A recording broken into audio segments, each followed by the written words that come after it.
quarterbacks are you excited to see at the Senior Bowl? Gage, we're going to get to that. As far as the national team, we'll hit the American team really fast and just pull this up really fast for you guys. Give you some names to the let's see here. Who's there? We've got Kellen Mond, Kyle Trask, and Jamie Newman. Kyle Trask is obviously the highlight name there of the three. I really do like Kellen Mond, though, as a developmental prospect. His footwork's a little wonky. He's got a really weird throwing motion, too. It's tight and compact, but it just doesn't look like it's natural to me. It's almost a forced release to me.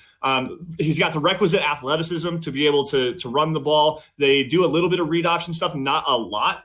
They should probably do more, in my opinion, actually, with the read option with him. Kyle Trask, now the guy to me. He's not athletic enough. Jamie Newman is another very intriguing one. It says Wake Forest on the Senior Bowl website, but he actually transferred to Georgia. The last tape you did get to see of him was at Wake Forest in 2019 because he opted out in 2020 after he transferred to Georgia.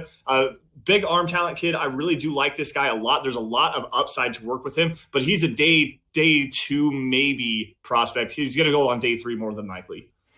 Yeah, he could really help himself after opting out and interviews because there's been a lot of rumblings as to why he opted out. He didn't want to deal with the competition for quarterback at Georgia with JT Daniels. Mm-hmm. There's a lot about that being why he opted out, not so much what was going on in the world. So if that's the case, he's got to answer that question, and he's got to nail it in the interviews.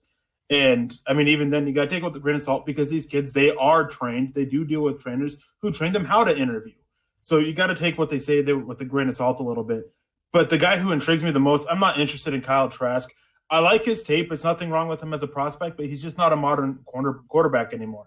He doesn't have that big arm to challenge deep, and he doesn't have the athleticism or the legs to sit there and be a threat with what there. And more the NFL, you got to have that threat to really maximize your challenges for the defense by forcing them to provide somebody to protect against the quarterback on his legs and also stretching the field deep.